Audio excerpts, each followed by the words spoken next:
नमस्कार। देखिए, monetary policy एक ऐसा चैप्टर है जिससे हर एग्जाम में प्रश्न पूछा जाता है। यानी अगर आप यूपीएससी की तैयारी कर रहे हैं तो उसमें भी, बीपीएससी, रेलवे, बैंक या फिर एसएससी की तैयारी कर रहे हैं तो सभी तरह के एग्जामों में मॉनेटरी पॉलिसी यानी मौद्रिक नीति से प्रश्न जो है पूछा जाता है। ये बहुत ज़्यादा इंपॉर्टेंट चैप्टर है। इस वीडियो में हम लोग जो है इसी के बारे में पढ़ने वाले हैं और इस वीडियो में हम लोग देखेंगे कि बैंक रेट क्या होता है, रेपो रेट क्या होता है, रिवर्स रेपो रेट किसे कहते हैं, नगद आरक्षित अनुपात, वैधानिक तरलता क्या होता है, खुले बाजार की क्रियाएं, MSF, SDF, LAF, PLR, BPLR, base rate और एमसीएलआर। और वीडियो के लास्ट में हम इंपॉर्टेंट क्वेश्चन आंसर को भी देखेंगे। तो इन तमाम तरह की चीज़ों को आज के इस वीडियो में हम लोग समझने वाले हैं। इस वीडियो को देखने के बाद जो है आपका मॉनेटरी पॉलिसी 100% क्लियर हो जाएगा। तो चलिए अब वीडियो को शुरू करते हैं। तो आइए हम समझते हैं कि मौद्रिक नीति यानी मॉनेटरी पॉलिसी होता क्या है। तो देखिए, किसी भी अर्थव्यवस्था की वह नीति जिसके माध्यम से अर्थव्यवस्था में मुद्रा के प्रवाह को संतुलित एवं ब्याज दर को नियंत्रित किया जाता है। देखिए, आरबीआई जो है मौद्रिक नीति को अपनाती है, यानी इसमें नीति बनाने का काम जो है आरबीआई को होता है। आरबीआई को जब पता लगता है कि देश में यानी अर्थव्यवस्था में महंगाई बढ़ गया है यानी मुद्रास्फीति बढ़ गया है, तो उसको कंट्रोल करने के लिए मुद्रास्फीति को वह अनेक तरह की नीतियों का निर्माण करती है, जिसको जो है मौद्रिक नीति के नाम से जाना जाता है, ताकि देश में मुद्रास्फीति को कंट्रोल किया जा सके, महंगाई को जो है कम किया जा सके। फिर वही अगर आरबीआई को पता चलता है कि देश में मंदी की स्थिति है यानी तरलता घट गया है, लोगों के पास पैसा नहीं है, तो वह अनेक तरह की नीति का निर्माण करती है। उसी को जो है मौद्रिक नीति कहा जाता है। मतलब कुल मिला जुलाकर मौद्रिक नीति में वैसे नीति को शामिल किया जाता है जो कि आरबीआई द्वारा बनाया जाता है, जो कि केंद्रीय बैंक है आरबीआई, और वह बनाती है ताकि देश में मुद्रास्फीति यानी महंगाई को कंट्रोल किया जा सके और मंदी जो है, अगर मंदी आया है तो मंदी को दूर किया जा सके। तो यह नीति का काम होता है, उसी को मौद्रिक नीति कहते हैं या आरबीआई करती है। ठीक है। मौद्रिक नीति का संचालन जो है केंद्रीय बैंक द्वारा किया जाता है। जैसा कि मैंने आपको बताया कि मौद्रिक नीति आरबीआई द्वारा बनाया जाता है और केंद्रीय बैंक, मतलब भारत में केंद्रीय बैंक कौन है? आरबीआई है। तो आरबीआई के द्वारा ही मौद्रिक नीति को कंट्रोल किया जाता है, मौद्रिक नीति बनाया जाता है। अर्थव्यवस्था में मुद्रास्फीति को नियंत्रित करना एवं मंदी को दूर करना मौद्रिक नीति में शामिल होता है। यानी मुद्रास्फीति को कैसे दूर किया जाए, उसको कंट्रोल कैसे किया जाए, महंगाई कम कैसे किया जाए, ये मौद्रिक नीति में शामिल होता है। मंदी को दूर किया कैसे किया जाए, तरलता कम हो गया है उसको बढ़ाया कैसे जाए, ये सभी नीतियाँ भी मौद्रिक नीति में शामिल होती है, जो कि आरबीआई द्वारा इसको किया जाता है। अब देखिए, अर्थव्यवस्था में संतुलन बनाए रखने के लिए, यानी मुद्रास्फीति ना ज़्यादा रहेगा ना कम रहेगा, मंदी भी ज़्यादा नहीं रहेगा ना कम रहेगा, तो वही संतुलन है। तो उस संतुलन को बनाए रखने के लिए जो है मौद्रिक नीति में दो विधि है। कितने विधि हैं? तो दो विधि, वेरी वेरी इंपॉर्टेंट है, ध्यान रखिएगा। एक होता है मात्रात्मक विधि या फिर इसी को उपकरण के नाम से जाना जाता है, और एक होता है गुणात्मक विधि, यानी इसको भी उपकरण कहते हैं। तो गुणात्मक विधि को चयनात्मक उपकरण या फिर चयनात्मक विधि के नाम से भी जाना जाता है। ठीक है। अब देखिए, इन्हीं दोनों विधियों का प्रयोग करके अर्थव्यवस्था में मुद्रास्फीति को कंट्रोल किया जाता है और मंदी को दूर किया जाता है आरबीआई के द्वारा। देखिए, मात्रात्मक विधि में जो है बहुत सारे चीज़ें जो है शामिल होती है। पहले आप समझिए कि मात्रात्मक विधि होता क्या है। तो देखिए, मौद्रिक नीति की दो विधियाँ होती है, मात्रात्मक विधि और गुणात्मक विधि। मात्रात्मक विधि में आरबीआई जो है ऐसी नीति का निर्माण करती है जिससे पूरे अर्थव्यवस्था पर उसका प्रभाव पड़े। देश के अंदर जो भी बैंक हैं या फिर वित्तीय संस्था है, उन सभी पर अगर एक बाइक और एक साथ अगर प्रभाव पड़े तो उसको जो है मात्रात्मक विधि कहा जाता है। ठीक है। और इसमें जो है बहुत सारे चीज़ों को शामिल किया जाता है। इसमें जो है उतार चढ़ाव होता रहता है, आरबीआई करती है ये सब, कभी भी रेट बढ़ा देती है, कभी रेट घटा देती है, और उससे जो है पूरे देश के अर्थव्यवस्था जो है, यानी अर्थव्यवस्था में जितने भी बैंक और वित्तीय संस्था हैं, उन सभी पर जब प्रभाव पड़ता है तो उसको जो है मात्रात्मक विधि कहा जाता है। वही गुणात्मक विधि यानी चयनात्मक विधि क्या है कि आरबीआई को लगता है कि पूरे देश में महंगाई नहीं है, किसी विशेष क्षेत्र में महंगाई है, किसी पार्टिकुलर क्षेत्र में महंगाई बढ़ गया है या फिर मंदी आ गई है, तो उसी क्षेत्र के लिए जब आरबीआई नीति का निर्माण करती है तो उसको चयनात्मक विधि यानी गुणात्मक विधि के नाम से जाना जाता है।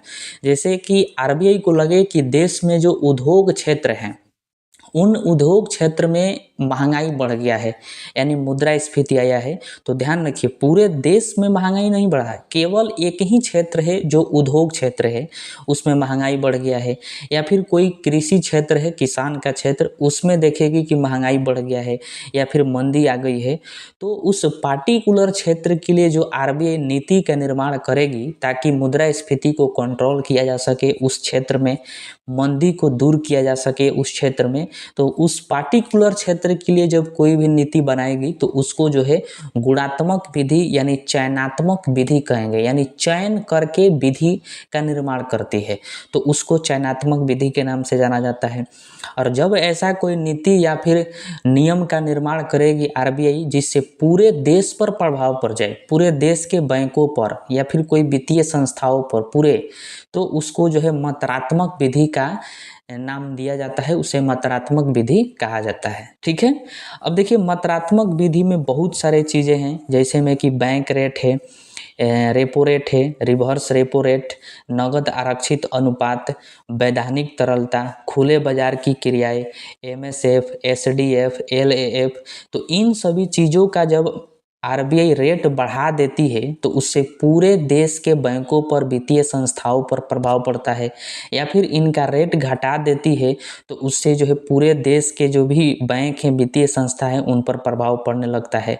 तो हम लोग मात्रात्मक विधि में इन सभी चीज़ों को पढ़ेंगे और गुणात्मक विधि में भी हम लोग सभी चीज़ों को पढ़ने वाले हैं। तो अब आइए हम सबसे पहले पढ़ते हैं मात्रात्मक विधि को। देखिए एक बात आपको हमेशा ध्यान में रखना है कि बैंकों के पास जो है पैसा कहाँ से आता है, तो आरबीआई के पास से आता है। यानी आरबीआई जो है भारत के सभी बैंकों को जो है कर्जा देती है, तब जाके उनके पास जो है पैसा आता है, और वो बैंक वाले जो है आरबीआई से कर्जा लेकर हम लोगों को यानी वह अपने ग्राहकों को लोन देते हैं, लोन बांटते हैं। ठीक है, तो ज़रा सोचिए कि अगर आरबीआई जो है जो कर्जा दे रही है उसका ब्याज दर अगर बढ़ा दे तो बैंक को जो है अधिक ब्याज देना पड़ेगा आरबीआई को, तो बैंक जो है आरबीआई से ही कर्ज ले रही है अधिक ब्याज दर पर, तो जब वो अपने ग्राहकों को भी पैसा देगी तो अधिक ब्याज दर पर ही देगी। यानी जब आरबीआई अपने ब्याज दर को बढ़ाएगा तो बैंक भी अपने ब्याज दर को बढ़ा देगी। तो जो भी लोग जो है बैंक में जाएंगे लोन लेने के लिए तो उनको अधिक ब्याज दर जो है देना पड़ जाएगा। तो यहाँ पर आपको एक सिस्टम समझना है कि जब आरबीआई अपने ब्याज दर को बढ़ाती है तो बैंक भी जो है अपने ब्याज दर को बढ़ा देते हैं जो ग्राहक को लोन देते हैं उसका। इससे क्या होता है कि जो भी ग्राहक है वो लोन लेने से कतराते हैं, क्योंकि बैंकों में अधिक ब्याज दर लगता है तो वह लोन जो है कम लेते हैं, और जब लोन वह कम लेंगे तो उनके पास तरलता कम हो जाएगा यानी पैसा कम हो जाएगा, और पैसा जब कम हो जाएगा तो वो कम सामान खरीदेंगे, वस्तु एवं सेवाओं का खरीद बिक्री कम करेंगे, जिससे जो है वस्तु एवं सेवाओं का दाम घट जाएगा, और दाम घटने का मतलब हुआ कि महंगाई कम हो गया, और महंगाई कम होने का मतलब हुआ कि मुद्रास्फीति घट गया। ठीक है, तो जब भी आरबीआई अपने ब्याज दर को बढ़ाती है तो देश में महंगाई जो है कम हो जाता है, और जब आरबीआई ब्याज दर को जैसे ही घटाएगी तो जितने भी बैंक हैं वो बहुत ज़्यादा लोन लेंगे आरबीआई से, तो उन बैंकों के पास तरलता ज़्यादा आ जाएगा यानी उनके पास पैसा अधिक हो जाएगा। तो अधिक जैसे ही पैसा होगा तो वह जो है ग्राहकों को भी अधिक पैसा बांटने लगेंगे कम ब्याज पर ही, क्योंकि बैंकों को ही कम ब्याज पर मिल रहा है पैसा तो ग्राहक को भी कम ब्याज पर पैसा देंगे, जिससे ग्राहक जो है टूट पड़ेंगे लोन लेने के लिए बैंकों से और अधिक लोन लेंगे, जिससे उनके पास जो है अधिक पैसा आ जाएगा, और अधिक पैसा आने से वस्तु एवं सेवाओं का खरीद बिक्री वो ज़्यादा करेंगे, जिससे वस्तु एवं सेवाओं का दाम जो है बढ़ जाएगा, और दाम बढ़ने का मतलब हुआ महंगाई बढ़ गया, और इसका मतलब हुआ कि मुद्रास्फीति जो है आ गया। तो इन पॉइंट को आपको ध्यान में रखना है, जो कि पूरे वीडियो में इसको इस्तेमाल किया जाएगा। ठीक है, तो आइए हम बैंक रेट को समझते हैं। देखिए, बैंक दर वह दर होती है जिस पर आरबीआई वाणिज्यिक बैंकों को दीर्घकाल के लिए ऋण देती है, तो उसको बैंक रेट कहा जाता है। देखिए, देश के अंदर जो भी बैंकें हैं उनको जो है वाणिज्यिक बैंक यानी कमर्शियल बैंक के नाम से जाना जाता है। उनको जब भी पैसे की आवश्यकता होती है तो वह आरबीआई के पास जाते हैं, क्योंकि आरबीआई जो है सभी बैंकों का बाप है। तो उनके पास जाते हैं और उनसे कहते हैं कि हमें जो है दीर्घकाल के लिए लोन चाहिए, यानी 2 साल 4 साल 5 साल के लिए जो है हमें लोन चाहिए। तो आरबीआई कहता है ठीक है, हम आपको लोन दे देंगे। तो वह जो है जिस ब्याज दर पर आरबीआई बैंकों को लोन देती है उसी ब्याज दर को जो है बैंक रेट के नाम से जाना जाता है। जैसे मान लीजिए कोई बैंक है और आरबीआई के पास गया और बोला कि हमें जो है 100 करोड़ रुपया चाहिए 5 सालों के लिए। तो आरबीआई बोला कि ठीक है, 5 सालों के लिए चाहिए, इसका मतलब है कि आप दीर्घकाल के लिए लोन लेंगे, तो हम आपको जो है 10% ब्याज लेंगे। 5 सालों के लिए देंगे 100 करोड़, लेकिन हम 10% आपसे ब्याज लेंगे।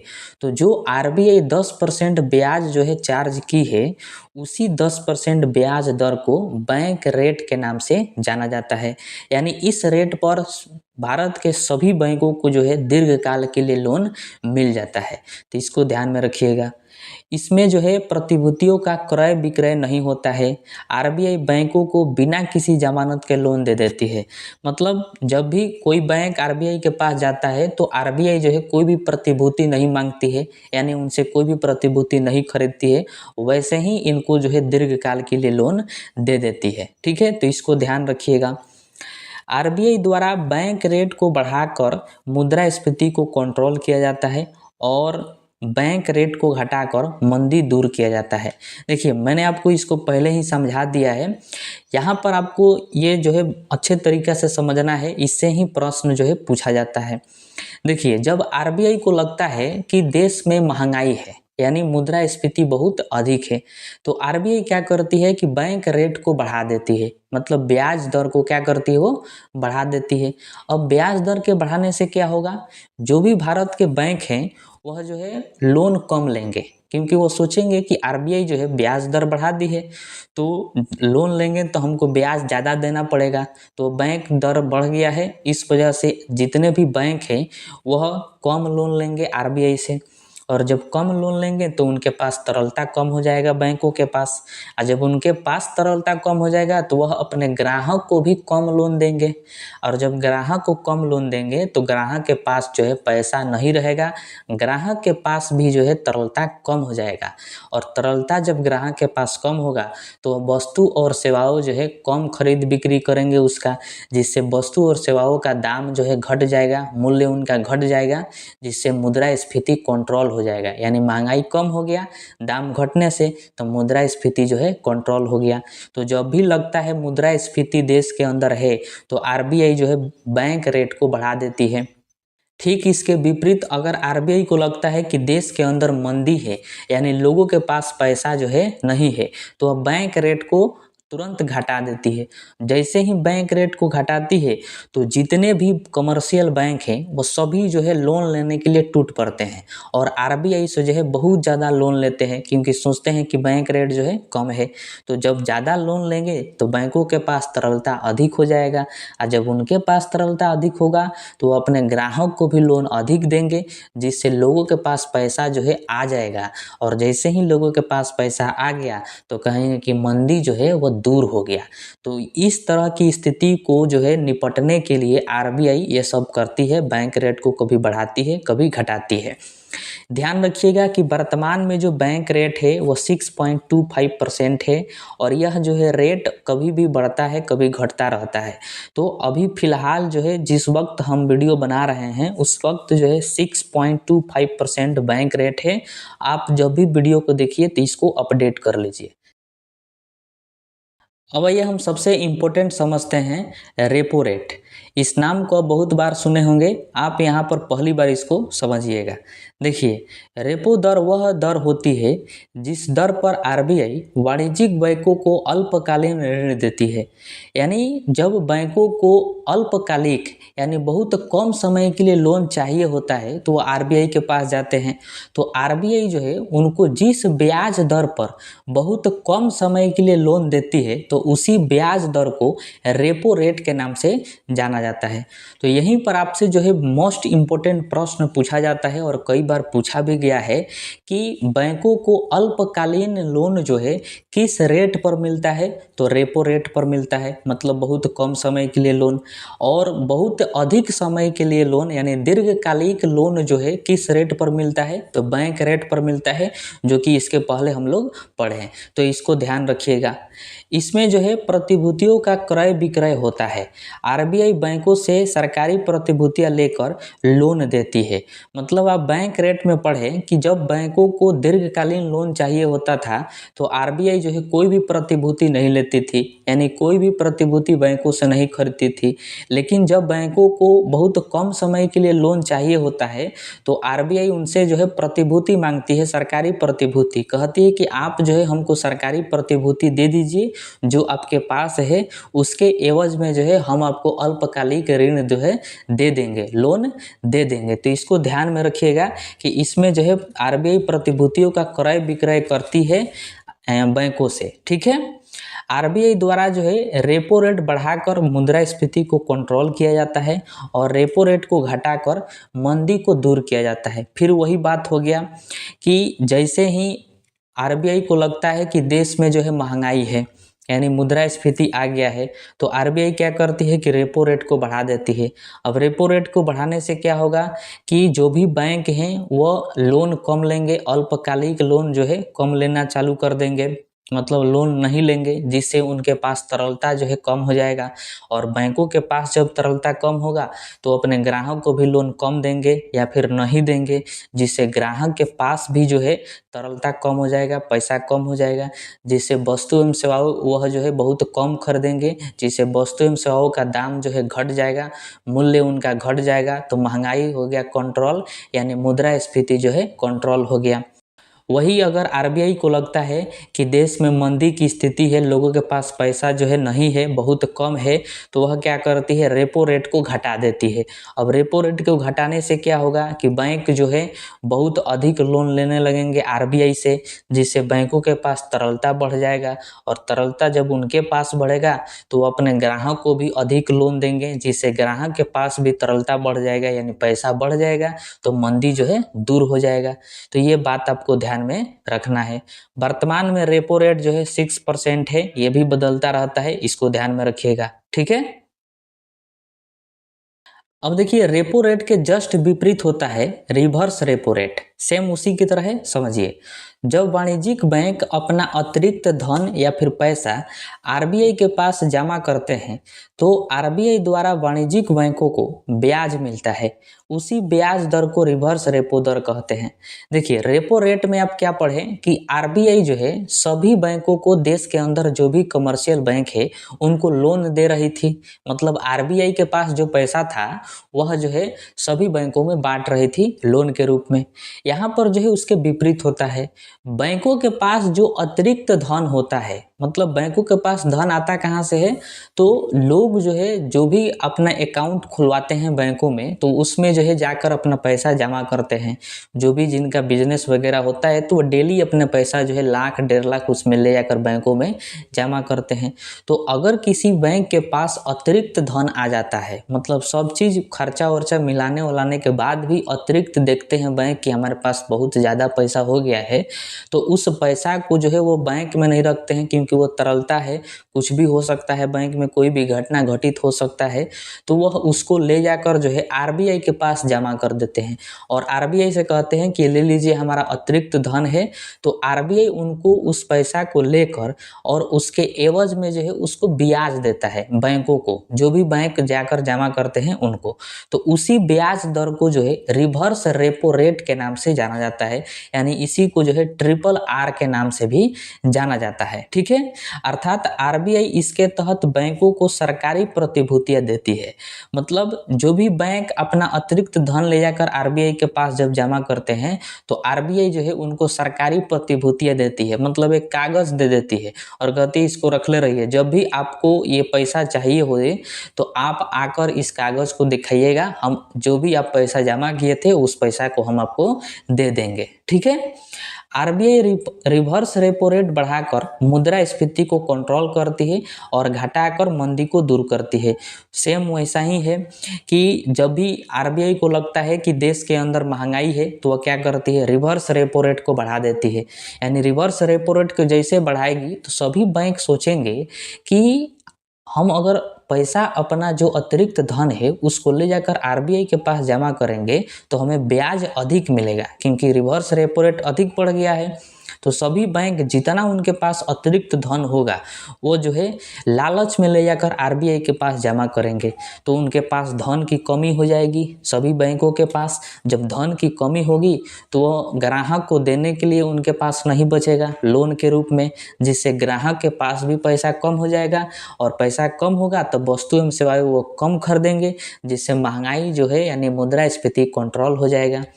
वही आरबीआई को लगता है कि देश के अंदर मंदी है तो वह क्या करती है, रिवर्स रेपो रेट को घटा देती है। अब जैसे ही रिवर्स रेपो रेट घट जाएगा तो बैंक सोचते हैं कि आरबीआई के पास जमा करने से कोई फायदा नहीं है, क्योंकि ब्याज दर वो कम दे रही है, रिवर्स रेपो रेट उसका कम है तो हमको कम ब्याज मिलेगा, तो क्या फायदा है उसके पास जमा करने से।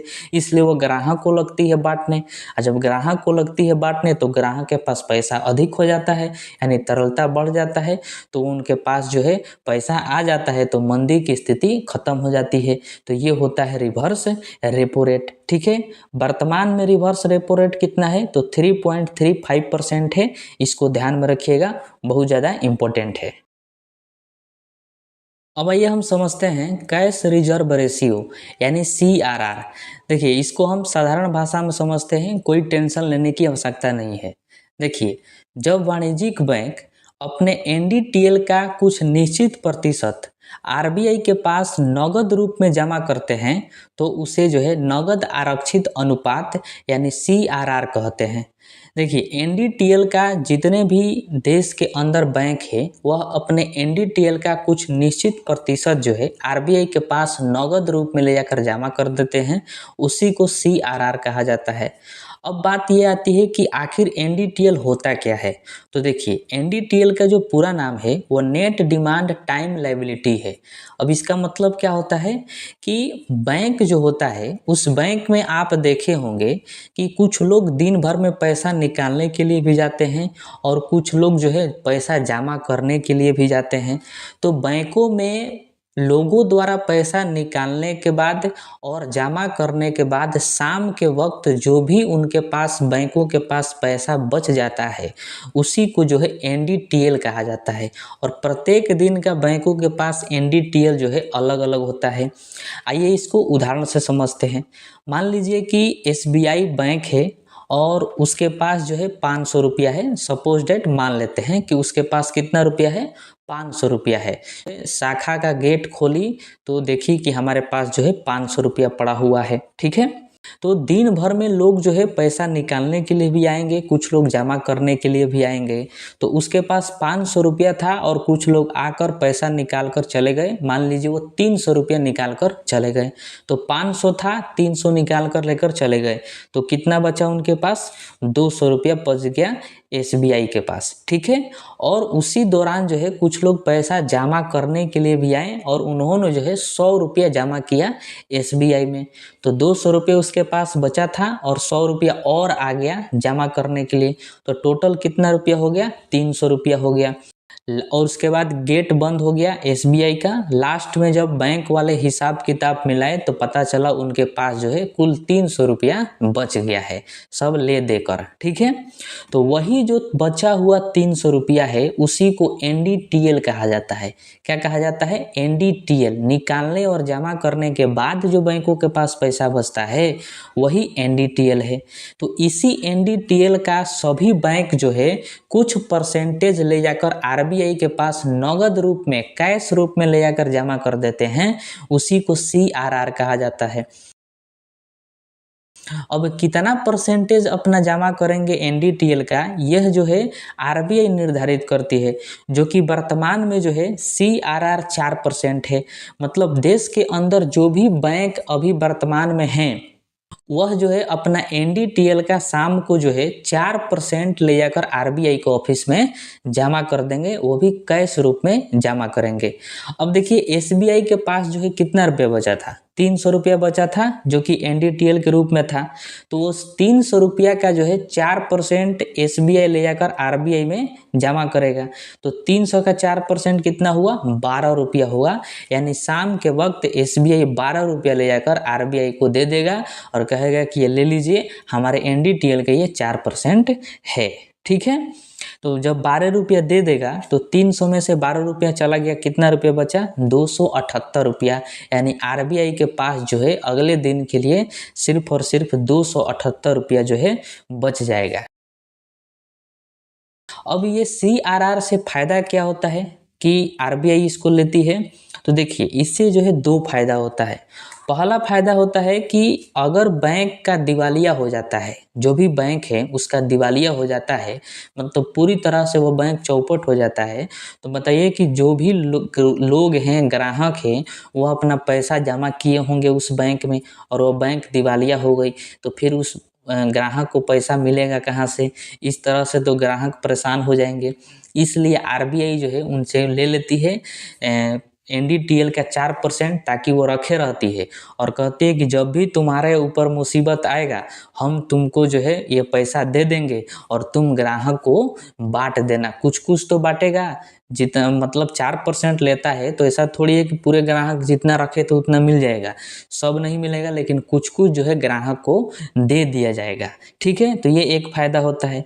दूसरा ये फायदा होता है कि आरबीआई चाहती है कि बैंकों के पास जो भी तरलता है उसको हम कम कर दें, क्योंकि तरलता अगर कम नहीं करेंगे तो बैंकों के पास पैसा अधिक रहेगा और अधिक रहने से वह जो है ग्राहक को भी अधिक पैसा देंगे, जिससे महंगाई बढ़ सकता है।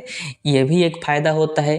तो इसलिए एनडीटीएल का कहती है कि तुम अपने 4% हमको दे दो, जिससे तुम्हारे पास तरलता कम रहेगा, तो तुम ग्राहक को भी लोन कम दोगे, जिससे महंगाई जो है नहीं बढ़ेगा और मंदी भी जो है ठीक ठाक रहेगा।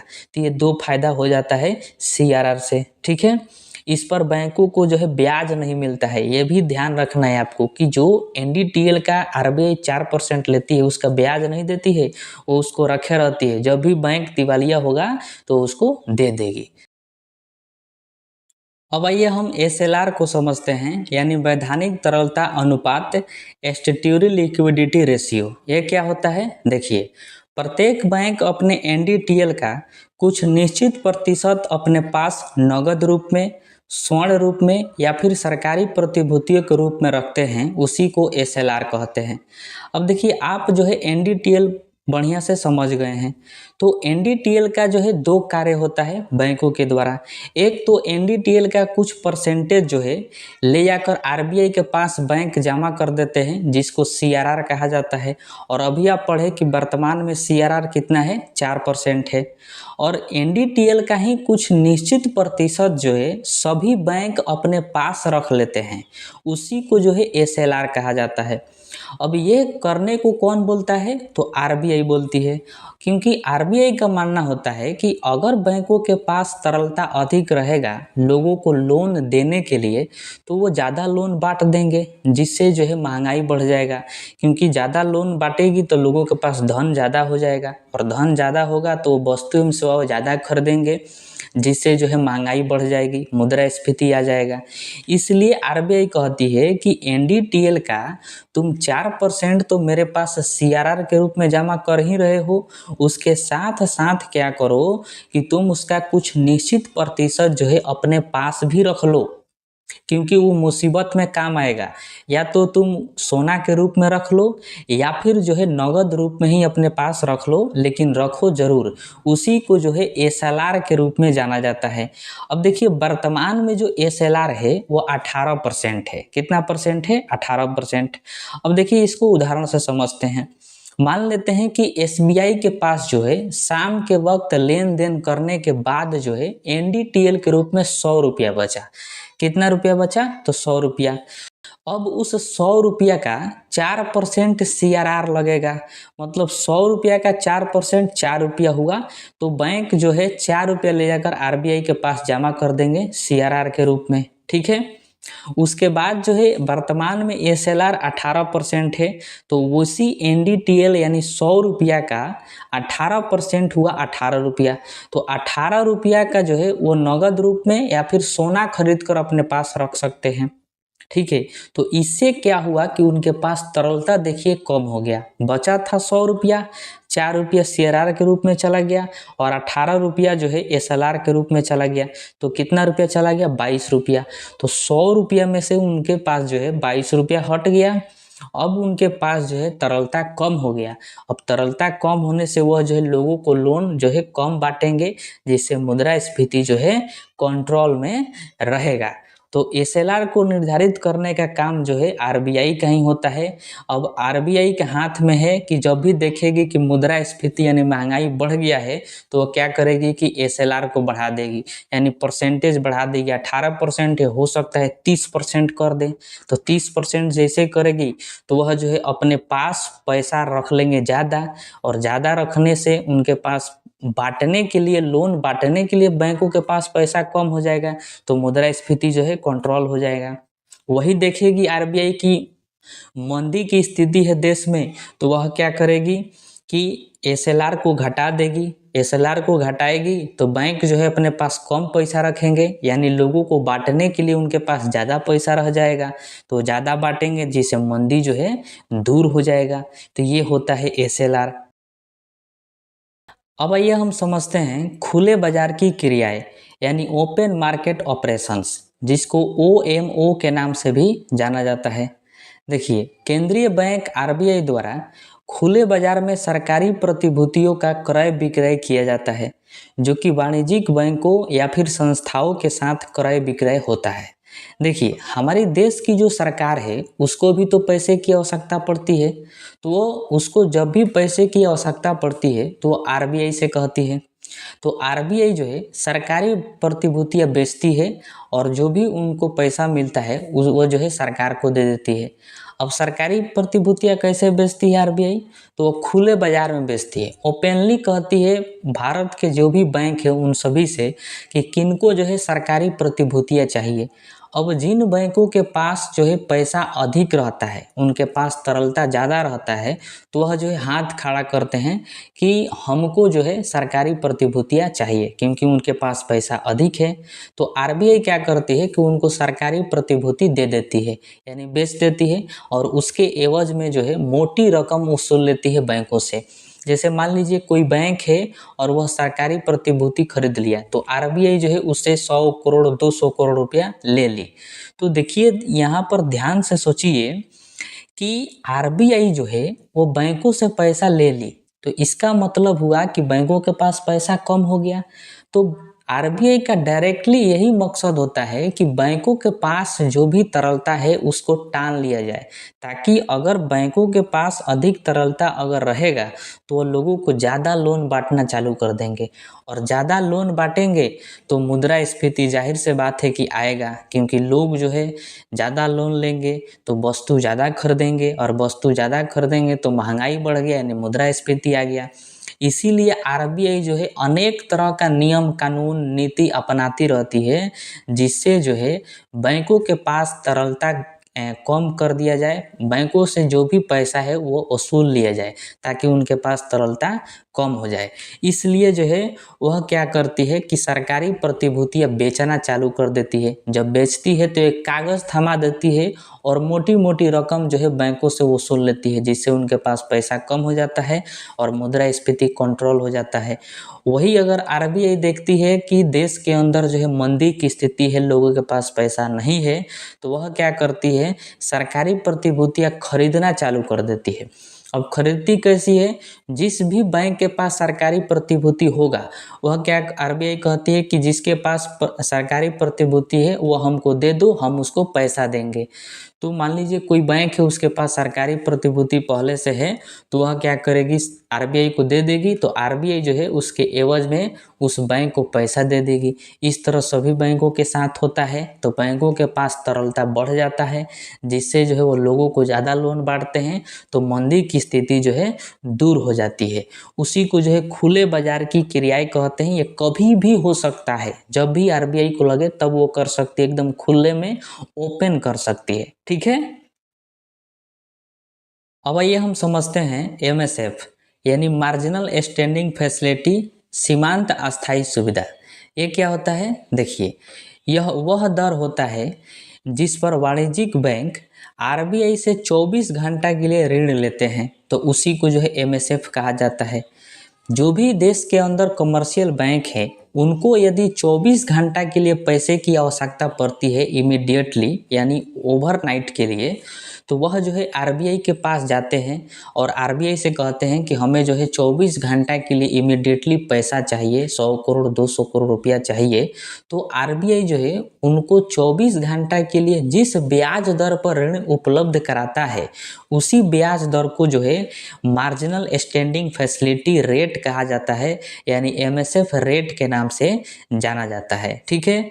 इस ऋण को प्राप्त करने के लिए जो बैंक के पास एसएलआर के तहत सरकारी प्रतिभूतियां होती है, उसे आरबीआई के पास जमा करना होता है। जरा सोचिए कि हम लोग जो है इसके पहले एसएलआर पढ़ चुके हैं, और एसएलआर में क्या था कि अभी वर्तमान में एसएलआर 18% है। तो एसएलआर में आरबीआई बोली थी बैंकों को कि आप अपना एनडीटीएल का जो है 18% अपने पास ही रखिए, ताकि जब भी आप पर मुसीबत आए तो उसको जो है आप हमारे पास लेकर आइएगा, उसके एवज में हम आपको लोन दे देंगे। तो वह एसएलआर के रूप में बहुत सारे बैंकें जो है सरकारी प्रतिभूतियां भी अपने पास रख लेती है।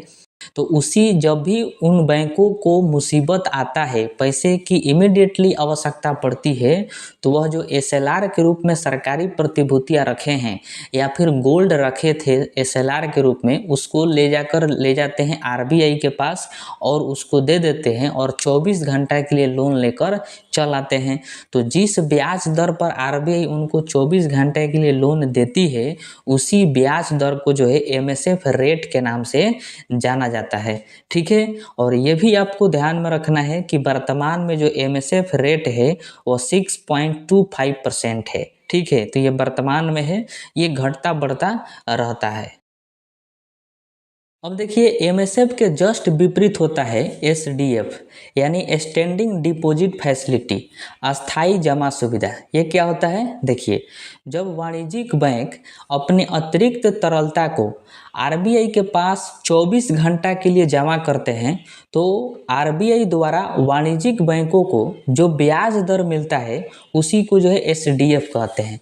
यानी यह जो है एमएसएफ के विपरीत है। अभी आप एमएसएफ पढ़े, एमएसएफ में क्या था कि जो आरबीआई है वो बैंकों को 24 घंटे के लिए लोन दे रही थी, लेकिन एसडीएफ में क्या होता है कि अगर किसी बैंक के पास तरलता अधिक हो जाए, मान लीजिए कोई बैंक है और उसके पास जो है दिन भर में लोग पैसा निकालने के लिए कम है, जमा करने के लिए ज़्यादा है, तो बैंक के पास तरलता जाहिर से बात है ज़्यादा हो जाएगा। तो वह चाहता है कि इसको ले जाकर जो है हम आरबीआई के पास जमा कर दें, जिससे हमको जो है कुछ ब्याज मिल जाएगा। तो वह ले जाकर 24 घंटा के लिए आरबीआई के पास अगर कोई बैंक अपना पैसा जमा कर देता है, तो आरबीआई के द्वारा जो है उसको जो है ब्याज दर मिलता है 24 घंटा के लिए ही। उसी ब्याज दर को एसडीएफ के नाम से जाना जाता है। ठीक है। यानी यह एमएसएफ के जस्ट क्या होता है? विपरीत होता है। तो इसको ध्यान रखिएगा। तरलता को, बैंकों के पास तरलता को कम करने के लिए जो है इसको 2022 में लॉन्च किया गया आरबीआई के द्वारा। तो इसको ध्यान रखिएगा। अगर वर्तमान में एसडीएफ की बात करें तो 5.75% है।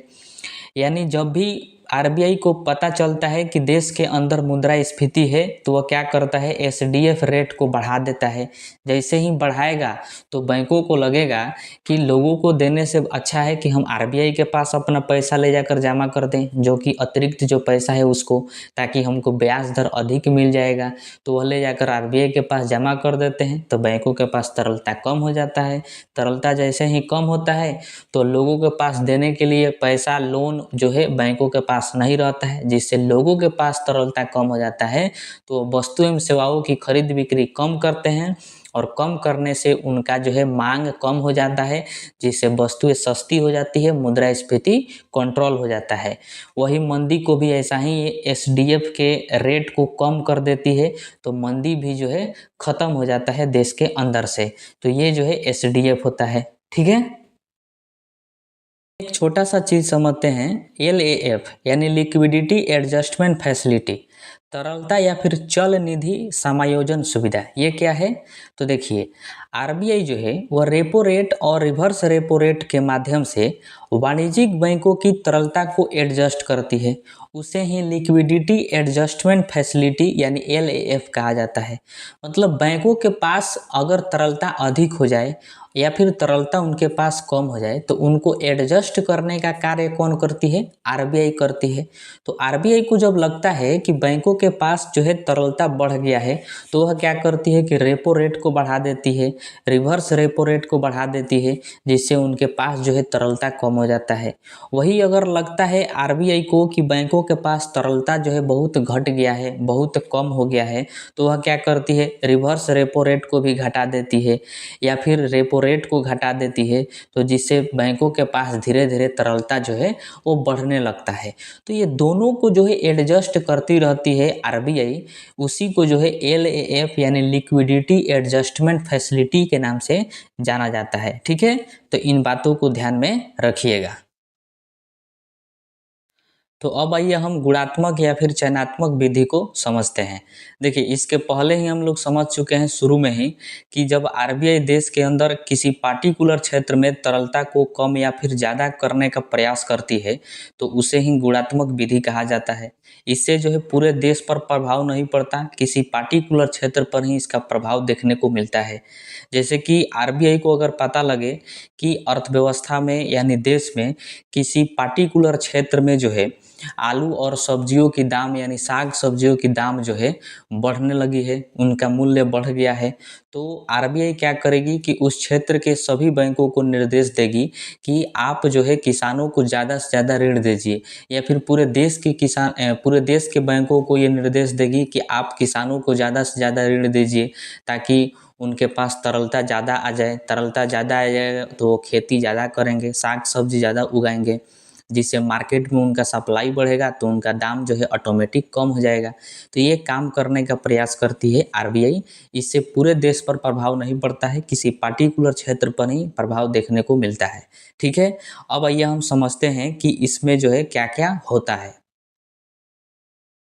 देखिए, इसी में एक आता है सीमांत आवश्यकता यानी मार्जिनल रिक्वायरमेंट। ये क्या है? देखिए, वाणिज्यिक बैंक ऋण के बदले कुछ संपत्तियां या फिर प्रतिभूतियां जमानत के रूप में अपने पास रखती है। वाणिज्यिक बैंकों द्वारा रखी गई संपत्तियां स्वीकृत ऋण से अधिक होता है। देखिए, जब भी हम लोग जो है बैंक में जाते हैं लोन लेने के लिए, तो बैंक वाले कह देते हैं कि हम आपको लोन नहीं दे सकते हैं, आपको जो है अपना कोई सामान जो है गिरवी रखना पड़ेगा, उसके बदौलत हम आपको लोन देंगे। तो हम लोग क्या करते हैं कि अपना ज़मीन का कोई कागज़ ले जाकर जमा कर देते हैं बैंक में, या फिर अपने मकान का कागज़ ले जाकर जो है बैंक में जमा कर देते हैं, तो उसके बदले बैंक वाले जो है लोन दे देते हैं। अब देखिए, लोन भी ऐसे नहीं देते हैं, बैंक वाले देखते हैं कि जो आप अपना संपत्ति जमा कर रहे हैं उसका कीमत कितना है, उसका मूल्य कितना है, और जितना मूल्य उस संपत्ति का होता है उससे जो है कम आपका लोन पास करते हैं। मतलब उससे कम आपको पैसा देते हैं लोन के रूप में, उतना नहीं देते हैं जितना का आपका संपत्ति होता है। सपोज डेट मान लीजिए कि आप अपने मकान का कागज़ लेकर गए बैंक में लोन लेने के लिए, और आपके मकान का कीमत जो है 1 लाख रुपया है, तो बैंक वाले आपको 1 लाख लोन नहीं देंगे, ना 1 लाख से ज़्यादा देंगे, वो 1 लाख से कम देंगे, क्योंकि आपकी संपत्ति जो है वो 1 लाख की है, तो आपको 1 लाख का लोन कभी नहीं देगा। वो हो सकता है 80,000 का लोन दे दे या फिर 90,000 का लोन दे दे। तो इन्हीं दोनों का जब हम माइनस करते हैं, तो जो माइनस के बाद हमें प्राप्त होता है उसी को सीमांत आवश्यकता कहते हैं। जैसे 1 लाख की आपकी संपत्ति है और 80,000 आपका लोन पास हुआ, तो 1 लाख में से 80,000 घटाइएगा, कितना बचा? 20,000 रुपया। तो उसी 20,000 को मार्जिनल रिक्वायरमेंट कहा जाता है, और इसको जो है कम बेस करने का जो भी कार्य होता है कि कितना कम किया जाएगा संपत्ति के अनुसार ये कार्य होता है आरबीआई का। किसका होता है? आरबीआई का। जब भी आरबीआई को लगता है कि देश में मुद्रास्फीति है, महंगाई है, तो वो क्या करती है? मार्जिनल रिक्वायरमेंट बढ़ा देती है। मतलब कहती है कि जितना का संपत्ति होगा उससे जो है 50% कम ऋण दिया जाएगा, या फिर हो सकता है कि कह दे कि 70% कम ऋण दिया जाएगा, या फिर इसी को जो है घटा सकती है, 10% कम ऋण दिया जाएगा। तो वो मुद्रास्फीति हो तो वो क्या करती है? बढ़ा देती है मार्जिनल रिक्वायरमेंट को आरबीआई। अगर मंदी हो तो उसको घटा देती है ताकि लोगों के पास ज़्यादा पैसा चला जाए। तो ये सब काम करती रहती है आरबीआई, इसी को मार्जिनल रिक्वायरमेंट कहा जाता है। ठीक है, अब आइए हम समझते हैं साख की राशनिंग। देखिए, इसको जो है आरबीआई द्वारा तय किया जाता है साख की राशनिंग को। वाणिज्यिक बैंक आरबीआई द्वारा निर्धारित कोटे से अधिक ऋण नहीं दे सकते हैं, उसे ही साख की राशनिंग कहा जाता है। आरबीआई जो है वो भारत के सभी बैंकों का एक कोटा फिक्स कर दी है, एक लिमिट फिक्स कर दी है कि आप उस लिमिट से ना अधिक लोन दे सकते हैं और ना ही उस लिमिट से कम लोन दे सकते हैं। उसी को साख की राशनिंग कहा जाता है। और ये जो है बहुत पहले से आरबीआई करते आ रही है। जैसे में कि 1 नवंबर 1975 को आरबीआई द्वारा एक निर्देश जारी किया गया सभी बैंकों के लिए, और कहा गया कि अगर आपके पास कोई भी व्यक्ति या फिर संस्था लोन लेने के लिए आता है तो आप उसको 2 करोड़ तक या फिर 2 करोड़ से अधिक जो है लोन नहीं दे सकते हैं। जब भी आप उनको लोन दीजिएगा किसी भी व्यक्ति को या फिर संस्था को, तो आप 2 करोड़ से कम ही लोन दीजिएगा। ये एक कोटा फिक्स कर दी, लिमिट फिक्स कर दी, इसी को जो है साख की राशनिंग कहा जाता है। वही आज के डेट में देखिएगा कि आरबीआई जो है सभी बैंकों को निर्देश दी है कि आपके पास जितना भी ऋण देने के लिए पैसा रखा गया है, लोन देने के लिए, आप उसका 18% जो है कृषि क्षेत्र में ही बांट सकते हैं। ना उससे कम बांटिएगा, ना उससे ज़्यादा बांटिएगा।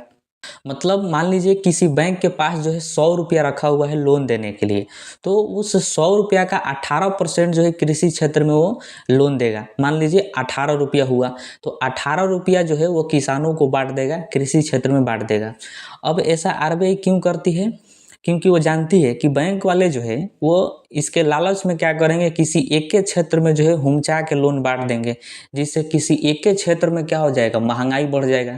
क्योंकि एक के क्षेत्र में मान लीजिए कृषि क्षेत्र में ही बहुत ज़्यादा लोन दे दी, तो जितने भी किसान हैं वो सब जो है साग सब्जी ज़्यादा उगाने लगेंगे, बहुत अधिक खर्चा करने लगेंगे, जिससे जो है साग सब्जियों का दाम बढ़ जाएगा। इसलिए वो लिमिट फिक्स कर देती है कि इस लिमिट में आप इस क्षेत्र में जो है लोन दे सकते हैं, ताकि जो है देश में अर्थव्यवस्था संतुलित रहे, मुद्रास्फीति जो है कंट्रोल में रहे। अगला है नैतिक प्रभाव यानी मोरल सुसेशन। नैतिक प्रभाव के तहत आरबीआई जो है वाणिज्यिक बैंकों पर अपना दबाव बनाती है, नैतिक प्रभाव उस पर डालती है और अपना दिशा निर्देश का पालन कराती है सभी बैंकों से कि जब मुद्रास्फीति हो तो लोन जो है कम बांटिए ताकि मुद्रास्फीति को कंट्रोल किया जा सके, और जब मुद्रास्फीति न हो यानी मंदी की स्थिति हो, लोगों के पास तरलता न हो, तो आप जो है ज़्यादा लोन बांटिए। ये जो है बात विवाद करके सुझाती है, उनको समझाती है, दिशा निर्देश जो है देते रहती है। तो वही क्या होता है, नैतिक प्रभाव के नाम से जाना जाता है। और ये जो है चयनात्मक विधि में आता है। किसी किसी विशेष बैंकों को किसी विशेष क्षेत्रों में जो है मुद्रास्फीति को कंट्रोल करने के लिए दिशा निर्देश का पालन कराती है बैंकों से, वही नैतिक प्रभाव है। ठीक है, अब आइए हम कुछ इम्पोर्टेंट पॉइंट्स को समझते हैं जिससे एग्जाम में जो है बहुत ज़्यादा प्रश्न पूछा जाता है कि पीएलआर क्या होता है, बीपीएलआर क्या होता है, बेस रेट क्या होता है, एमसीएलआर क्या होता है। इन सभी चीज़ों को हम लोग समझते हैं। देखिए, पीएलआर जो है प्राइम लेंडिंग रेट, जिसको प्रधान उधार दर कहा जाता है, इसकी शुरुआत जो है 1973 में हुई थी। यह वह दर था जिस पर बैंक जो है अपने सबसे विश्वसनीय ग्राहक को लोन देते थे। मतलब बैंकों को लगता था कि कौन ग्राहक हमारे लिए बहुत ज़्यादा भरोसेमंद है, विश्वसनीय है, चुनिंदा है, उसी को जो है वो लोन देते थे। मतलब जो ग्राहक उनका लोन जो है समय से चुका दिए थे, मतलब समय समय पर उनका किस्त भर रहे थे, लोन का किस्त, तो उसको जो है बैंक वाले चुनिंदा ग्राहक मानते थे और उन्हीं को जो है बार बार लोन देते थे। क्योंकि कोई टेंशन नहीं रहता था, वो समय से चुका देते थे तो उनको लोन देते थे। तो जिस रेट पर लोन देते थे चुनिंदा ग्राहकों को, जिस ब्याज दर पर, उसी को जो है पीएलआर कहा जाता था। सभी बैंकों का पीएलआर अलग अलग होता था। सभी बैंक जो है ज़्यादा से ज़्यादा कस्टमर जोड़ने के लिए पीएलआर को घटाते बढ़ाते थे, क्योंकि उस समय देखिए कि बैंकों में जो है बहुत ज़्यादा कंपटीशन था। सभी बैंक चाहते थे कि हमारे पास जो है ज़्यादा से ज़्यादा ग्राहक आए। तो ज़्यादा से ज़्यादा ग्राहक कैसे आएंगे, जब वो ब्याज दर कम रखेंगे। इस वजह से वो पीएलआर को घटा देते थे। और पीएलआर के घटाने से क्या है कि बहुत ज़्यादा ग्राहक जो है उन बैंकों के पास जाते थे, इसलिए सभी बैंकों में इस तरह का कंपटीशन देखने को मिला। और इसमें जो है बहुत सारी कमियां देखने को मिली। इसमें आरबीआई को पता चला कि इसमें तो कोई भी पारदर्शिता नहीं है, किसी भी तरह का ट्रांसपेरेंसी नहीं है कि कोई भी बैंक किसी भी ग्राहक को किस रेट पर लोन दे रहा है, ये पता नहीं चलता था, क्योंकि सबका पीएलआर अलग अलग था। और आरबीआई के लिए सबसे बड़ी मुसीबत का चीज़ थी कि देश में बहुत सारे बैंकों की शाखाएं हैं और सबका पीएलआर जो है चेक करना बहुत मुश्किल था कि किस आधार पर ग्राहक को ये सब लोन दे रहे हैं। कोई आधार तो होना चाहिए कि इनको लोन मिल रहा है, तो कोई इसमें ट्रांसपेरेंसी नहीं था। इस वजह से आरबीआई ने कहा कि नहीं, ये तो बहुत बड़ा गड़बड़ चीज़ है, तो ये पीएलआर के स्थान पर बीपीएलआर ला दी। कुछ सुधार करके पीएलआर के स्थान पर क्या लाई, बीपीएलआर। और आज के डेट में ध्यान रखिएगा पीएलआर जो है नहीं है, ठीक है। अब आइए हम बीपीएलआर को समझते हैं। अब हम समझते हैं बीपीएलआर को, यानी बेंचमार्क प्राइम लेंडिंग रेट। इसको जो है आरबीआई द्वारा 2003 में लाया गया, इसको ध्यान में रखिएगा। इसमें जो है आरबीआई द्वारा ऋणों का एक निश्चित ब्याज दर फिक्स किया गया, जो कि सभी बैंकों के लिए अलग अलग था। मतलब बीपीएलआर में जो भी पीएलआर में गड़बड़ी थी उसको बीपीएलआर में सुधारा गया। और इसमें जो है आरबीआई द्वारा सभी बैंकों के लिए एक ब्याज दर फिक्स कर दिया गया और कहा गया आरबीआई द्वारा कि आप जो है इसी ब्याज दर पर अपने ग्राहकों को लोन दीजिएगा, इसके उधर उधर नहीं दे सकते हैं। मतलब सभी बैंकों के लिए ब्याज दर फिक्स कर दिया गया। और बैंकों से एक बात और कहा गया आरबीआई द्वारा कि आप किसी भी ग्राहक को उस हिसाब से लोन दीजिए ताकि आपका कर्जा का लागत और व्यय जो है वो निकल जाए। अब देखिए कर्जा का लागत और व्यय क्या होता है, इसको समझते हैं। देखिए कोई भी बैंक हो तो उसके पास बताइए कि पैसा कहाँ से आता है। तो उसके पास जो है पैसा दो जगह से आता है। एक तो कुछ ग्राहक ले जाकर पैसा जमा करते हैं, जो कि बिजनेस करते हैं, उनसे जो कमाई होती है उसको ले जाकर बैंक में जमा कर देते हैं, तो वह एक बैंकों के पास पैसा होता है। दूसरा पैसा कहाँ से होता है, तो वो आरबीआई से कर्जा लेते हैं, तो वह एक पैसा हो गया। मतलब दो जगह से बैंकों के पास पैसा आता है। अब देखिए दोनों जगह से जब बैंक जो है आरबीआई से कर्जा लेते हैं तो उस कर्जा का भी ब्याज देते हैं, और आरबीआई से वो कर्जा लेकर फिर लोगों को कर्जा बांटते हैं। ध्यान दीजिएगा इस बात पर कि बैंक जो है आरबीआई से कर्जा लेकर और फिर लोगों को वो कर्जा बांट देते हैं। तो जरा सोचिए कि अगर आरबीआई से वो 10% पर कर्जा ले रहे हैं और अगर वो ग्राहक को भी 10% पर ही कर्जा दे दें तो क्या उनको फायदा होगा? नहीं होगा। तो यही बात आरबीआई कही कि जो आपका कर्जा का लागत है उस हिसाब से वैसा लोन दीजिए कि आपका कर्जा का लागत निकल जाए। यानी जब आप आरबीआई से 5% पर कर्जा ले रहे हैं तो आप ग्राहक को 6% पर दीजिए, तभी तो आपको 1% फायदा होगा। तो यही बात आरबीआई ने कहा। दूसरा बात कि जो ग्राहक आपके बैंक में पैसा जमा करता है उसी पैसा को आप दूसरे ग्राहक को जो है कर्जा दे देते हैं। तो जो ग्राहक आपके पास पैसा जमा किया है तो वो भी तो आपसे ब्याज लेगा, क्योंकि बैंक में जब आप पैसा जमा करते हैं तो उसका ब्याज मिलता है, तो वो भी आपको ब्याज देना पड़ेगा उस ग्राहक को। तो उसका ब्याज कहाँ से दीजिएगा, आप अपने अलग से तो दीजिएगा नहीं। तो उसके पैसा को जब आप दूसरे ग्राहक को दे रहे हैं तो उससे उतना तो आप ब्याज ग्रहण कर लीजिए ताकि उस ग्राहक को आप दे सके जो पैसा आपके पास जमा किया था। तो और आपका खर्चा भी निकल जाए, बैंक का जो भी खर्चा है, चीज़ें जो खर्चे हो रही हैं उन सब का दाम जो है निकल जाए। इसीलिए आरबीआई ने कहा था कि आप किसी भी ग्राहक को उस हिसाब से लोन दीजिए ताकि आपके कर्जा का लागत निकल जाए। लेकिन देखिए बैंकों में उस समय कंपटीशन बहुत ज़्यादा था। बैंक जो है बीपीएलआर के निचले दर पर भी लोन देने के लिए तैयार हो जाते थे ग्राहकों को। जो कि बीपीएलआर जो है आरबीआई द्वारा फिक्स किया गया था सोच समझकर कि सभी बैंकों के लिए कि अगर आप बीपीएलआर दर पर किसी भी ग्राहक को लोन देंगे तो आपको किसी भी प्रकार का घाटा नहीं होगा, आप सुरक्षित महसूस करिएगा, आपका जो है दिवालिया नहीं होगा, आपका हर चीज़ खर्चा लागत ब्याज सब चीज़ निकल जाएगा। लेकिन बैंक जो है कंपटीशन के चलते ग्राहक को ज़्यादा से ज़्यादा जोड़ने के चलते नहीं माने और बीपीएलआर के जो दर फिक्स किया गया था उस दर से भी निचले दर पर जो है ग्राहकों को लोन बांटना चालू कर दिए। इससे आरबीआई जो है सोच में पड़ गई कि अरे ये तो अपने पैर पर कुल्हाड़ी अपने से मार रहे हैं, जिस डाल पर बैठे हैं उसी डाल को अपने से काट रहे हैं, क्योंकि बीपीएलआर के निचले दर पर अगर लोन देंगे तो इनका जो कर्जा का लागत है वो भी नहीं निकल पाएगा, तो ये खुद अपने आप दिवालिया हो जाएंगे। इसलिए आरबीआई सोची कि कुछ ना कुछ करना पड़ेगा। तो फिर आरबीआई ने जो है बीपीएलआर के स्थान पर बेस रेट लाई। कौन सा रेट लाई? Base rate. और जितना भी इसमें खामियां था सबको सुधार कर बेस रेट में जो है लाया गया। अब आइए हम बेस रेट को समझते हैं। अब हम समझते हैं बेस दर यानी आधार दर। इसे 2010 में बीपीएलआर के स्थान पर आरबीआई द्वारा लाया गया। यह वह दर है जिसके नीचे कोई भी वाणिज्यिक बैंक अपने ग्राहकों को ऋण प्रदान नहीं करता है, जो कि बीपीएलआर में ऐसा नहीं था। बीपीएलआर में जो है निचले दर पर भी बैंक अपने ग्राहकों को लोन दे रहे थे। उसी को सुधार करके आरबीआई जो है बेस रेट लाई और बेस रेट में कही कि आप बेस रेट से नीचे जो है किसी भी ग्राहक को आप लोन नहीं दे सकते हैं। इसमें आरबीआई द्वारा निर्देश दिया गया वाणिज्यिक बैंकों को कि आप अपना बेस रेट खुद निर्धारित करें कि आपका बेस रेट क्या होगा और उस बेस रेट के निचले दर पर जो है आप किसी को भी लोन नहीं दे सकते हैं, किसी भी ग्राहक को। तो देखिए बेस रेट को निर्धारित करते वक्त जो है बैंकों द्वारा बहुत सारे चीज़ों को ध्यान में रखा जाता है, जो कि 4 चीज़ें हैं। इन चारों को समझना बहुत जरूरी है, इससे एग्जाम में प्रश्न पूछा जाता है, यूपीएससी हो चाहे कोई भी एग्जाम हो। देखिए पहला तो चेक करना होता है कॉस्ट ऑफ फंड्स, मतलब आपको जो पैसा मिला है बैंकों को वह कितना ब्याज दर पर मिला है। उसके हिसाब से आप जब भी किसी भी ग्राहक को जो है लोन दीजिएगा तो उतना ही ब्याज दर आप फिक्स करिएगा, ताकि आपको जो है फायदा हो सके। आपका जो है जो आप किसी से कर्जा लिए हैं, आरबीआई से लिए हों चाहे किसी ग्राहक कोई ग्राहक आपके पास पैसा जमा किया है तो उसको आप ब्याज दर दीजिएगा, तो वो ब्याज कहाँ से दीजिएगा? तो आप किसी न किसी से लेकर दीजिएगा। तो जिस ग्राहक से लीजिएगा उतना तो उससे ले लीजिए ताकि आप उसको ब्याज दर दे सकें।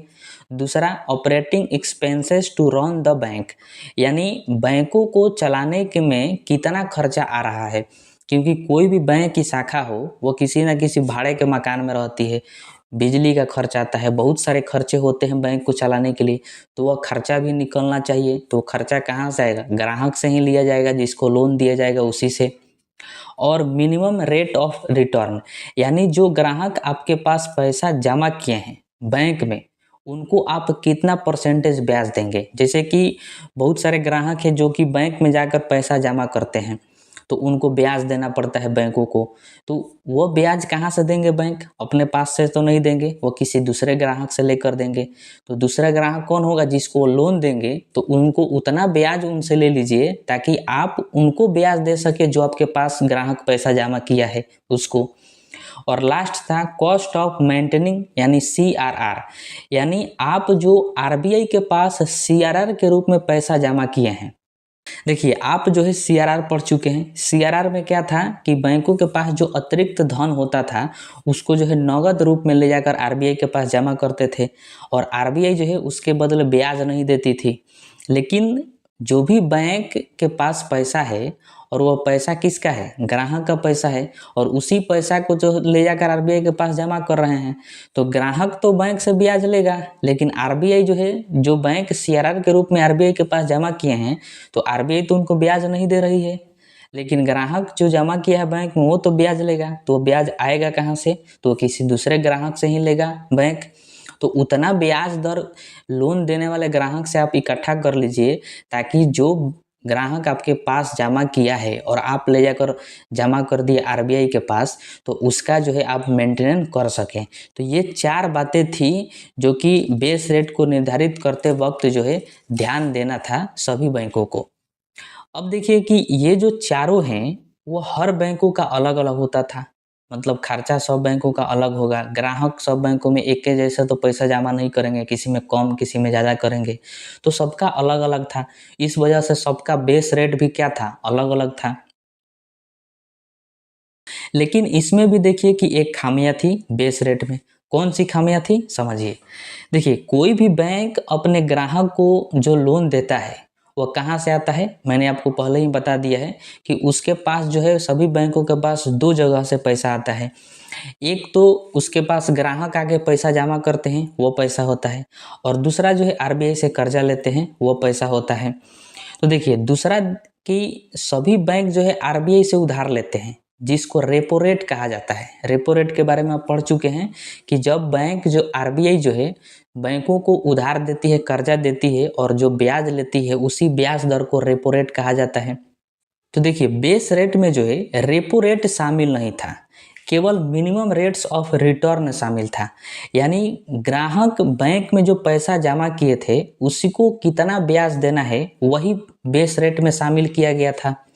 रेपो रेट में शामिल नहीं था कि आरबीआई से जो कर्जा लिया गया है और आरबीआई को कितना ब्याज देना है, इसको बेस रेट में आरबीआई शामिल करना जो है भूल गई थी। इसलिए इसमें एक खामियां पकड़ लिया गया बेस रेट में कि इसमें तो रेपो रेट शामिल नहीं है। यानी जो बैंक आरबीआई से कर्जा ले रहे हैं तो वो आरबीआई को भी तो ब्याज दे रहे हैं, तो उस ब्याज दर को बेस रेट में जोड़ा ही नहीं जा रहा था, तो इस वजह से बैंकों को घाटा लग रहा था। तो इसलिए जो है फिर बेस रेट को जो है खत्म किया गया और उसके स्थान पर जो है एमसीएलआर को लाया गया। अब आइए हम एमसीएलआर को समझते हैं। एमसीएलआर को समझते हैं, marginal cost of funds based lending rate. ध्यान रखिएगा कि इसको जो है 2016 में लाया गया आरबीआई के द्वारा। बेस रेट में जो भी कमियां थी उसको दूर करके एमसीएलआर में लाया गया। यानी डिपॉजिट के साथ साथ आरबीआई द्वारा दिया गया पैसा यानी रेपो रेट को भी शामिल किया गया एमसीएलआर में। यानी डिपॉजिट का मतलब जो ग्राहक बैंकों में पैसा जमा किए हैं तो उनको जो है बैंक ब्याज देती है, तो वो ब्याज कहाँ से देगी, तो जो दूसरे ग्राहक को बैंक लोन देगी उसी से ब्याज इकट्ठा करके उस जमा किए हुए ग्राहक को जो है ब्याज के रूप में दे देगी पैसा, तो वो डिपॉजिट हो गया जो ग्राहक जमा किया है। दूसरा जो है आरबीआई जो है वो बैंकों को कर्जा देती है तो उस कर्जे के बदले जो है वो ब्याज लेती है, तो उस ब्याज को जो है बेस रेट में शामिल नहीं किया गया था जिसको रेपो रेट कहते हैं, तो उस रेपो रेट को भी एमसीएलआर में शामिल किया गया। और भी बहुत सारे चीज़ों को शामिल किया गया एमसीएलआर में, जैसे मार्जिनल कॉस्ट ऑफ फंड, इसको जोड़ा गया। यानी बैंक कितना लाभ प्राप्त करना चाहता है उसको मार्जिनल कहते हैं। तो बैंक जो है जितना भी लाभ प्राप्त करना चाहता होगा तो जिसको लोन दे रहा है उसी से तो प्राप्त करेगा ब्याज के रूप में। और कॉस्ट ऑफ फंड यानी बैंक जिससे पैसा ली है उसको कितना ब्याज देना है, क्योंकि ग्राहक जो है पैसा अपना जाकर बैंक में जमा करते हैं तो उसको ब्याज देना पड़ता है बैंकों को, तो वह ब्याज जो है उसी से लेगी जिसको कर्जा दे रही है, लोन दे रही है, उसी से इकट्ठा करेगी, तो उसको भी ऐड किया जाता है, उसको कॉस्ट ऑफ फंड कहा जाता है। यानी मार्जिनल और कॉस्ट ऑफ फंड दोनों को जो है एमसीएलआर में शामिल किया गया। और दूसरा था टेन्योर प्रीमियम, इसको भी शामिल किया गया। यानी अधिक समय के लिए लोन लेने पर अधिक ब्याज देना पड़ता है क्योंकि उसमें जो है रिस्क ज़्यादा होता है क्योंकि अधिक समय के लिए है, और कम समय के लिए लोन देने पर कम ब्याज देना पड़ता है, कम ब्याज दर लगता है, उसमें कोई रिस्क नहीं है इसलिए। बाकी सब जो है वही था जो कि बेस रेट में था, वही एमसीएलआर में भी है। जैसे operating expenses to run the bank, ये बेस रेट में भी था, एमसीएलआर में भी है। Minimum rate of return base rate में भी था, एमसीएलआर में भी है। कॉस्ट ऑफ मेंटेनिंग यानी सीआरआर, ये भी बेस रेट में था और एमसीएलआर में ही है। सब वही है बेस रेट वाला ही, बस दो तीन चीज़ों को चेंज किया है और उसी को आप ध्यान में रखिएगा। यानी एमसीएलआर में रेपो रेट को भी शामिल किया गया है, उसके बाद टेन्योर प्रीमियम को और मार्जिनल कॉस्ट ऑफ फंड दोनों को एक में करके एमसीएलआर में शामिल कर दिया गया है। यहीं से जो है प्रश्न पूछा जाता है एमसीएलआर में। आई होप कि आपको जो है टोटली समझ में आ गया होगा जितना हम पढ़ाए हैं। अब आइए हम इम्पोर्टेंट क्वेश्चन आंसर को देखते हैं जो कि प्रीवियस ईयर में पूछा गया है और वो आगे भी उसे पूछे जाने की संभावना है। और जब आप इम्पोर्टेंट क्वेश्चन आंसर को कर लेते हैं तो आपका जो है पूरा टॉपिक 100% क्लियर हो जाता है। तो आइए अब उसको देखते हैं।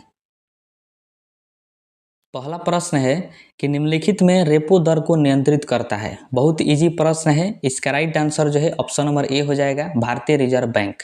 यानी आरबीआई जो है वो रेपो दर को नियंत्रित करता है भारत में। अगला प्रश्न है कि वह दर जिस पर बैंक रिजर्व बैंक को उधार देते हैं। तो इसका राइट आंसर जो है आप जानते हैं ऑप्शन नंबर सी हो जाएगा, reverse repo rate. Reverse repo rate वह दर होता है जिस पर बैंक जो होते हैं वाणिज्यिक बैंक, वह अपना पैसा ले जाकर आरबीआई के पास जमा करते हैं, तो आरबीआई जो है उनको ब्याज दर देता है, ब्याज देता है, उसी को जो है रिवर्स रेपो दर कहा जाता है। तो right answer option number C हो जाएगा। उसके बाद प्रश्न है कि निम्नलिखित में से किसे भारतीय रिजर्व बैंक द्वारा निर्धारित नहीं किया जाता है। तो आप इसको बता सकते हैं, बताइए कि कौन सा इसका आंसर होगा। तो इसका राइट आंसर जो है ऑप्शन नंबर सी हो जाएगा, पीएलआर। पीएलआर को जो है आरबीआई निर्धारित नहीं करती है। मैंने आपको पढ़ाया है कि पीएलआर जो है सभी बैंक खुद तय करते हैं, सभी बैंकों का अलग अलग पीएलआर होता है। बैंक दर जो है वो आरबीआई निर्धारित करती है, सीआरआर भी, एसएलआर भी आरबीआई निर्धारित करती है, लेकिन पीएलआर आरबीआई निर्धारित नहीं करती है, सभी बैंक करते हैं। अगला प्रश्न है कि भारतीय रिजर्व बैंक के ओपन मार्केट ऑपरेशन से आशय है, मतलब ओएमओ ओपन मार्केट ऑपरेशंस क्या है। तो देखिए इसका राइट आंसर होगा ऑप्शन नंबर ए, सिक्योरिटीज में व्यापार करना। आपको जब हम ओपन मार्केट ऑपरेशंस बता रहे थे तो उसमें बताए थे कि आरबीआई जो है प्रतिभूतियां बेचना चालू करती है जिस खुले में, तो उसको ओपन मार्केट ऑपरेशन कहा जाता है। तो जो भी बैंक है प्रतिभूतियां खरीदते हैं तो वो सिक्योरिटी के रूप में रहता है, तो सिक्योरिटी में व्यापार करना, इसका राइट आंसर ए हो जाएगा। अगला प्रश्न है कि जब भारतीय रिजर्व बैंक नगदी रिजर्व अनुपात यानी सीआरआर में वृद्धि की घोषणा करता है, तो इसका क्या तात्पर्य है। देखिए जब भी सीआरआर में वृद्धि होगा तो बैंकों के पास तरलता कम हो जाएगा, तो लोन जो है कम बांटेंगे, यानी लोन बांटने के लिए कम पैसा रहेगा। तो इसका राइट आंसर जो है ऑप्शन नंबर ए हो जाएगा, वाणिज्यिक बैंकों के पास उधार देने के लिए कम मुद्रा होगी, मतलब लोन देने के लिए उनके पास जो है बहुत कम पैसा रह जाएगा, क्योंकि बैंक सोचेंगे कि सीआरआर जो है आरबीआई ज़्यादा दी है, वृद्धि की है, तो हम अपना पैसा जो है आरबीआई के पास जमा करेंगे, क्योंकि हमको वहाँ पर ब्याज दर ज़्यादा मिलेगा। तो जो सारा पैसा ले जाकर आरबीआई के पास वो जमा करेंगे तो उनके पास कुछ नहीं बचेगा, तो उनके पास पैसा जो है तरलता क्या हो गया, कम हो गया लोन देने के लिए। तो right answer option number A हो जाएगा। अगला प्रश्न है कि बैंक दर का तात्पर्य है उस ब्याज की दर से। आपको बताना है कि बैंक दर क्या है। तो मैंने आपको बताया था कि बैंक दर वह दर होता है जिस दर पर वाणिज्यिक बैंक आरबीआई से जो है दीर्घकाल के लिए लोन लेते हैं। तो इसका राइट आंसर जो है ऑप्शन नंबर डी हो जाएगा, वह दीर्घकालिक ऋण की दर जिस पर आरबीआई वाणिज्यिक बैंकों को उधार देते हैं, मतलब अधिक समय के लिए।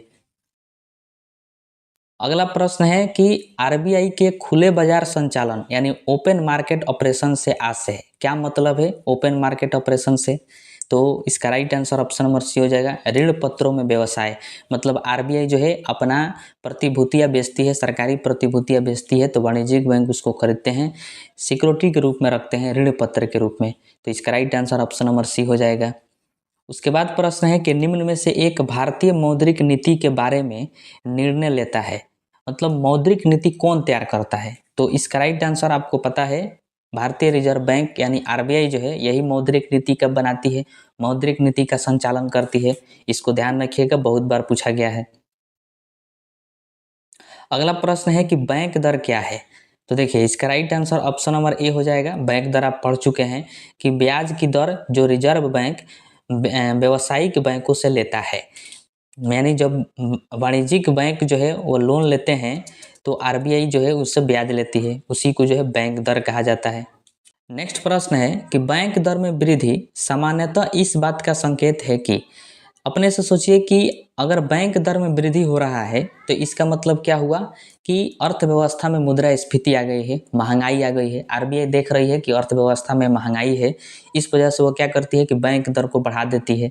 तो इसका राइट आंसर जो है ऑप्शन नंबर डी हो जाएगा, केंद्रीय बैंक महंगी मुद्रा नीति का अनुसरण कर रहा है, मतलब आरबीआई को लग रहा है कि अर्थव्यवस्था में महंगाई है, मुद्रास्फीति है, इसलिए बैंक दर को बढ़ा देता है।